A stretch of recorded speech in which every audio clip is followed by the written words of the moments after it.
Hey YouTube, Film Geek here. Today I'm talking about the 2007 film Before the Devil Knows You're Dead.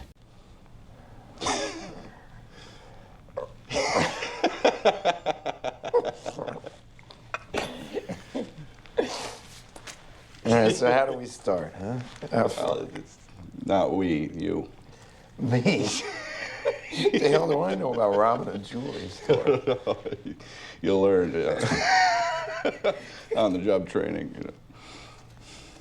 Cut it out, man. This is serious. I'm serious as a heart attack. Before the Devil Knows You're Dead is directed by Sidney Lumet, and it's starring Philip Seymour Hoffman and Ethan Hawke. Before the Devil Knows You're Dead tells the story of two brothers who try to rob a local jewelry store, and let's just say the heist goes horribly wrong. Before the Devil Knows You're Dead is the last film by legendary film director Sidney Lumet. Sidney Lumet is known for films like 12 Angry Men in 1957, Dog Day Afternoon in 1975, and Murder on the Orient Express in 1974. And these are just to name a few of his great films. In fact, 12 Angry Men in 1957 was his first movie. Lumet was 83 when he filmed Before the Devil Knows You're Dead. And let me tell you, this film shows the experience of a well-seasoned filmmaker. The amazing acting and production of this film is just a great end to an already illustrious career. So what do I like about this movie? Well, first off, the performances of Ethan Hawke and Philip Seymour Hoffman in this film are mind-blowingly good. So Philip Seymour Hoffman plays a brother who's it's not really in stone if he's losing his job.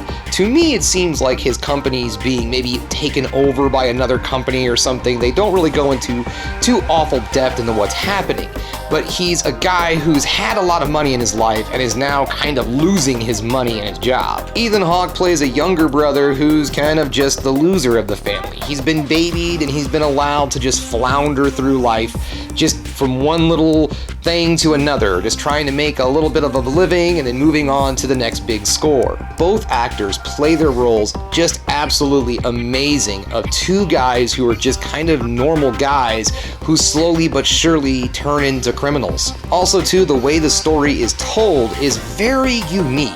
That you'll get a portion of story told from the perspective of one of the characters, and then suddenly the movie kind of pauses and does kind of a strange little rewind thing, and then it picks up a story about one of the other characters and gives it some more depth and perspective from a different character's viewpoint. The movie's just kind of told that way. You'll get one bit of a background, then you'll get another bit of a background, and then the story progresses a little bit, and so on and so forth. Yes, it sounds like it's awfully confusing. It's one of those movies that starts right in the mix of things. The movie starts off with the robbery, and then once the robbery occurs, it says 3 days before robbery, and from that point on, the time is all dedicated to where the robbery lies. It's 3 days before the robbery, or it's 4 days after the robbery, and so on and so forth. And it seems like that would get really confusing, but the amazing thing is, it never does.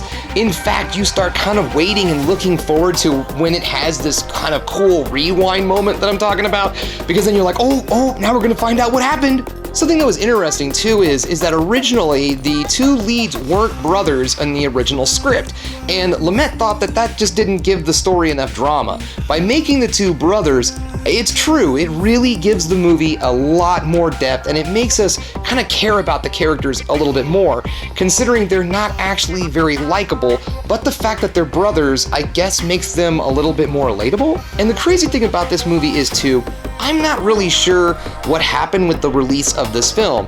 It popped around to a bunch of different film festivals, and it got really good reviews everywhere it went. And then it was just kind of dumped. I mean, I literally mean that, just kind of dumped into a couple of theaters, and the movie only really grossed $74,000 in its opening weekend in like 2 theaters.